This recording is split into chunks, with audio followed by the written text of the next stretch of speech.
Hear me, exalted spirits. Hear me, be you gods or devils, ye who hold dominion here. I am a wizard without a home. I am a wanderer seeking refuge. Wander no more, child. To Elysium come, and join the armies of our faithful. Wage righteous battle against the iniquity of the infernal lord. Pyro's factories are not iniquity. Do they not befoul all that is pure? Are they not the very instrument of desecration? Yet their ruinous encroachment continues unabated. If the sanctity of the Davin Forest is violated, what land lies not in jeopardy? Jeopardy? I bring progress to the forest. There is no progress without justice. What you call justice is bondage to outmoded ways. Pyro's followers will never accept such foolishness. But you have no followers in Davin, Pyro. I can fix that. How dare you? Typical. Do not despair, wanderer. These two paragons of virtue are not the only gods around here. I, for one, can offer you untold knowledge. Such promises, knowledge, justice, progress. What value hold these without conflict? What is a life devoid of strife? Peaceful. That's not so bad in my book. I didn't know you could read. Hearing their petty squabbles, my heart lightened. Any of these gods would welcome my talents. The choice would be mine.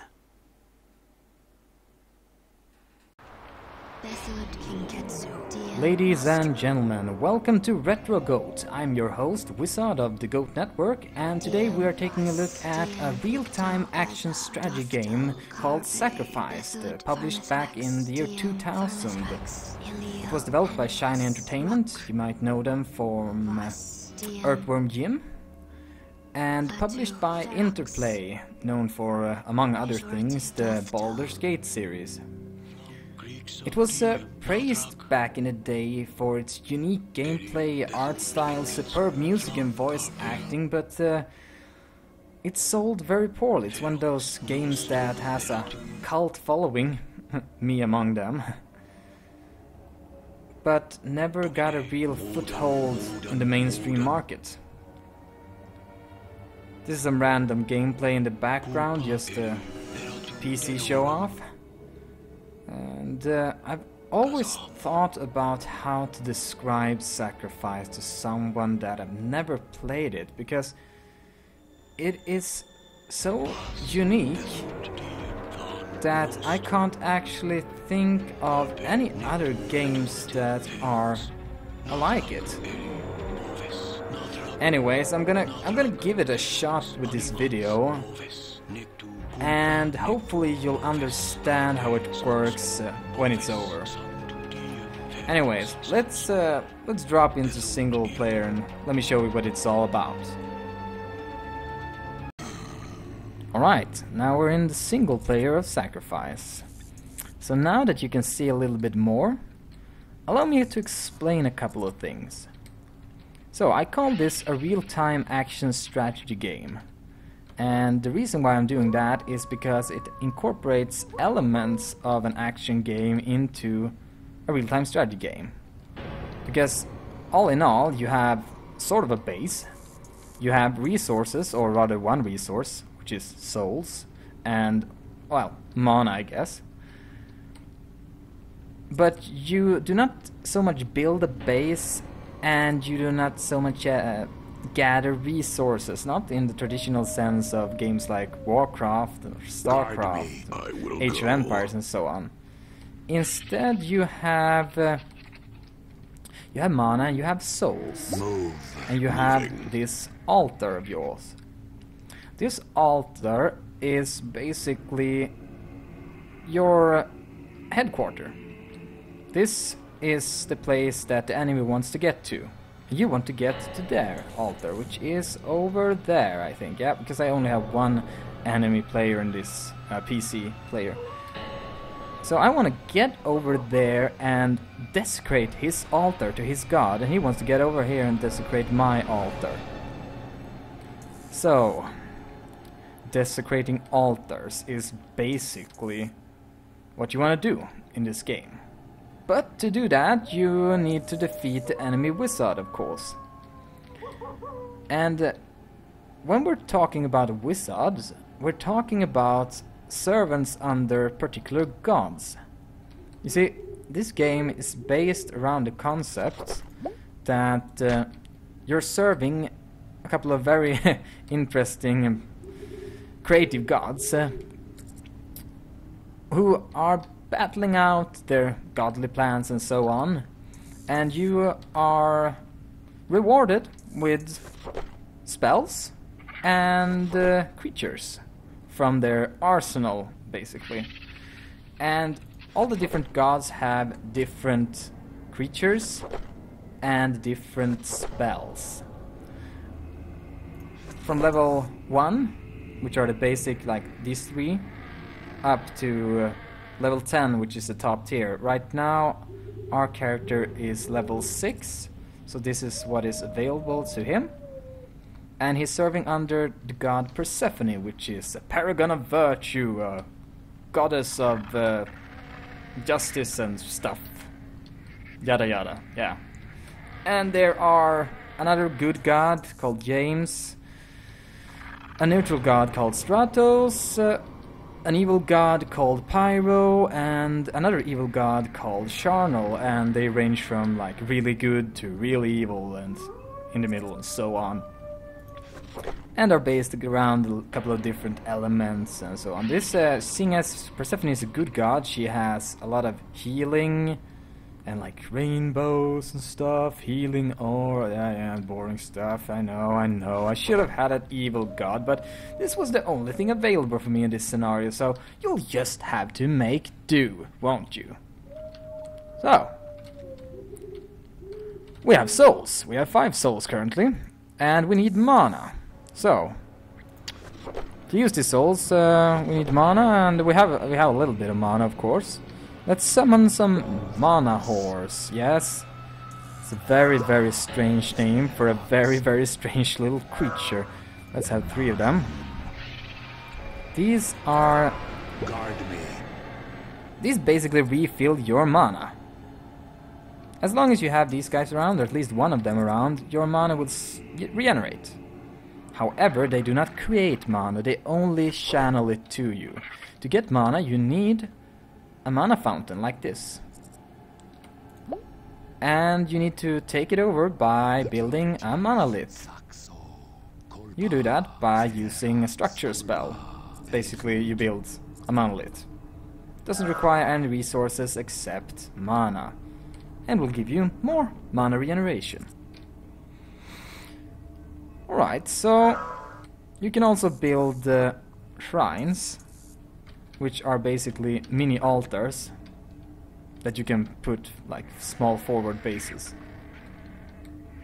So how do you get creatures and why do you need them? Well, you need your creatures to battle enemy creatures, of course. You need them to fight the enemy wizard. There are a number of different creatures. I'm just showing off some of them here. The Ant, that's a very strong one. And here we have some basic rangers, and I believe... No, we only had some rangers. Right. So. Strength and honor. These rangers have ranged attack, as you might imagine. And they also have a special ability called Divine Sight. I'm not sure what that does, but you can activate that and it will consume one of their mana. Oh, right. So they send small things away that will scout, I guess, in the direction that they're facing. That's interesting. Yes. And the Ant has a shield that shields him and everyone around him. It's very useful. And you can activate these by just clicking this little button, and they have restriction in how often they can throw it and of course how much mana they have. And the other bar is health. as you might imagine. Anyways, to get on with it, these creatures require souls to be created. If I must. The ant is a very strong creature and requires more souls than these small rangers or the mana horse. As you can see on this list here, in the creation spells down here on the left side, we have a number of different creatures. Some ranged, some flying, and some just walking and hitting very hard. They are good at different things and bad at other things. And you basically set up your army as you like it, and what you think is best to counter the enemy army. Right now we're not fighting anything because this is a special map, and I know for a fact that we won't get attacked until a bit into this. So that gives me some time to explain more things. Let's just position our monsters here. Here we have another monolith, or rather another mana fountain. Let's build another monolith on this so we get more mana. You will also regain mana by just standing here at one of the monoliths or at a neutral mana fountain, which can be very useful later. I'll explain why. So, these structures can be destroyed by enemy creatures or an enemy wizard, throwing spells or hitting it to destroy it. But to prevent that, you can actually set up some guardians. You do that by using the guardian spell here in the structure spells menu. And you just click it and do like that. And then you will have bound a creature to this monolith, which can be very useful because the enemy cannot destroy this monolith until they've killed this creature. Let's just bind 2 of these guys to it to make sure it's well protected. And let's take the other guys over here. So you want to gain souls, right? Have you come to free us? Yes, I will. To get souls, you'll have to defeat either neutral monsters, creeps, or enemies, or find them scattered around the map. You can usually find a couple of souls just hidden in different positions. But to demonstrate how to get a soul, let's attack this heathen over here. It will be done. Yes. Hello. Have you met my ant friend? Woo! Free you? Yes, I do believe I will free you. I will free you from your bonds of having a body of flesh. Yes. That's how we good guys do, right? So, as you can see, some heathen souls have popped up here where we killed those guys, and they will remain here until either picked up by someone or converted. To convert, you will have to use the convert spell and cast on one of these, and that requires some mana. That will summon a sack doctor, one of these strange fellows. Just look at him. I always found them somewhat disturbing for some reason. Anyways, they will extract the soul of that creature and carry it back to your altar, or a shrine that you have built on one of these mana fountains. The downside of building a shrine is that you will not gain any additional mana regen from that shrine. However, sack doctors will have a point to sacrifice souls a little bit closer to your potential battlefields. Let's convert these souls. And these sack doctors, they can be disrupted. Just if they are hit a single time, they will drop the soul and an enemy wizard can get their hands on them. So you have to try to protect the route that they take a little bit. And you can also disrupt enemy sack doctors, of course, to get your own souls back. Because there are two different types of souls, as you will see when we get into combat. There are these heathen souls, which they have to be converted by a sack doctor, and then there are friendly souls, which are your own souls, Guard me. souls that belong to your god. That they will be light blue, like this color, and they can be picked up instantly by just moving your wizard over them. So therefore it's much easier to regain your own souls than to take over enemy souls, which is an interesting mechanic, which also means that you have to really defeat the enemy, or at least get him to run away, until you can actually gain more souls. And usually the guy that starts gaining more souls from the enemy is victorious, because it's really, really, really tough to fight someone who has more souls than you, which means more creatures. Right, so let's just... we have 5 souls now. I'm gonna see if I'm gonna cast a quick speed up spell. That's just a single target haste. Bring me down here. Let's see. Okay. I thought we might be able to spot one of the sack doctors sacrificing on that altar, but not this time. Oh, but there's another soul. We might still have the chance to do so. So, you wanna get as many souls as possible, and then you wanna compose an army using these souls that is good against your enemy army. So if they have a lot of flying, you want a lot of ranged. And if they have a lot of ranged, you want a lot of melees, like the troll and the ants and so on. And, well, you get the idea. You want to try and compose a pretty good army for the situation. Let's make a gnome. Let's make 2 gnomes, actually. I think our ant will do fine in combat on his own. There we go. And let's also make a shrike, just to show you that.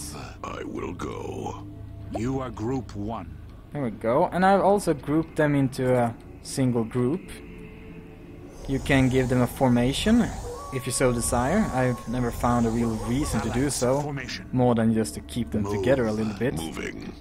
Let's see if we can spot that sacrifice this time around. There we go.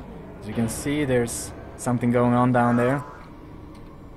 They are currently sacrificing a soul to my god. There we go. Brutal, but effective. I have another soul. And what should I spend it on? Well, not another mana whore. I'm thinking that maybe another shrike will be good. Yeah, let's go with another shrike. You are group 1. As I'm such a newbie player, I'm just bundling them together into one group. I don't really care if I have like the ranged in one group and the melees in one group and so on, which you usually should. But for the sake of this demonstration, let's just do it like this. It's easier. Right, so yet another monolith here. We're following where is he? That little guy. And I know for a fact that he's not so friendly as he seems.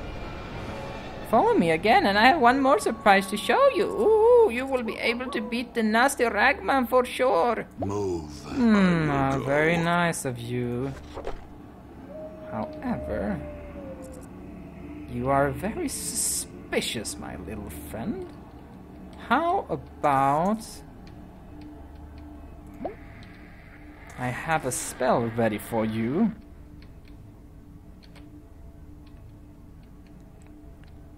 Okay. Moving.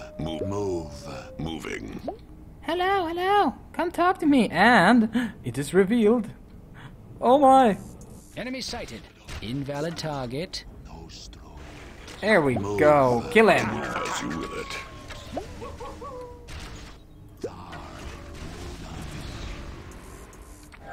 I'm going to try and kill him. As As you will it. And as that wizard dies, because that was an enemy wizard right there, he will be turned into a ghost. He won't die like he's permanently dead.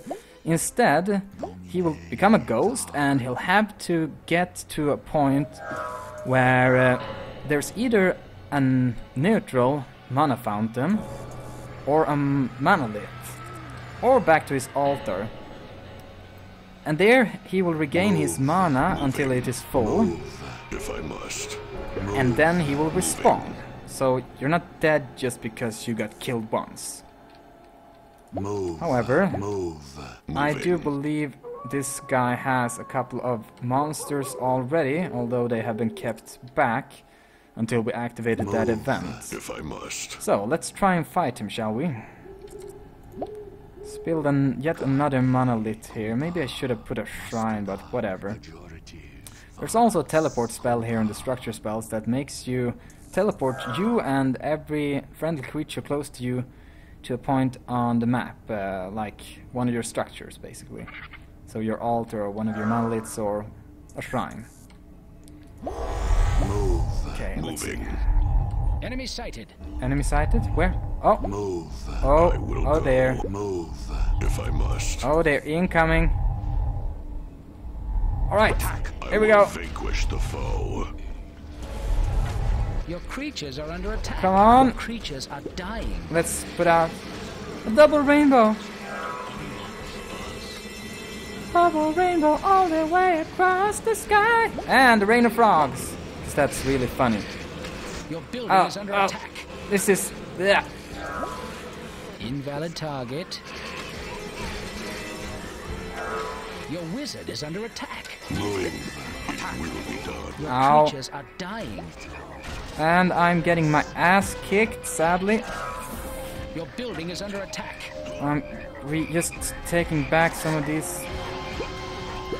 Your building is under attack. Crap, I'm getting totally wrecked. Let's put this Guardian. Guardian, please. Because if it's a Guardian, it's much tougher to kill.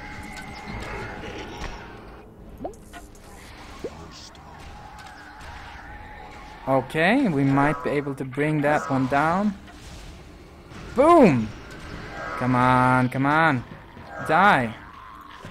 Well, that went well. I didn't get my ass kicked, actually. I got really lucky, I guess. I will go. However, putting up some guardians by your monoliths is very useful, but you can't move them very far from the position where you bound them, so you'll actually bind souls up, and that can be beneficial when fighting a defensive battle. But if you want to go on the offense, you don't want to bind too many souls up. So it's a question about balance and strategy and so on. Oh, here it comes again. Oh crap. Get some mutants up and oh, do I have enough? I don't have enough souls for anything more interesting. However, your creatures he only has dying. some crappy locusts. And I'm grabbing a lot of his souls. Woo-wee! They did, however, bring my amp down. Your creatures are under attack. Your wizard is And under attack. as you might have noticed here, it's a little bit tough to actually keep control over the battle, to understand what the hell's happening and so on. Invalid target. Invalid target. And now he's Invalid shielded. target. Shut up, shut up, shut up. Your wizard is under attack. Invalid target. It's a little bit hectic, but Your creatures are under attack. I'm still very impressed by the graphical quality. I mean, this is a 12, almost 13-year-old game we're looking at here, and it still looks this good. That's pretty damn insane if you ask me. It's so colorful, sound quality is excellent, voice acting is wonderful, and it has so much personality. I have no idea why this game failed. I guess some games are just too good for people. Guard me. Anyways, I'm probably gonna play this game to the end, but I've showed you a lot of what there is to this game. And I'm thinking that if you like what you see so far, you should go and grab it yourself. This is working just fine on Windows 7 for me.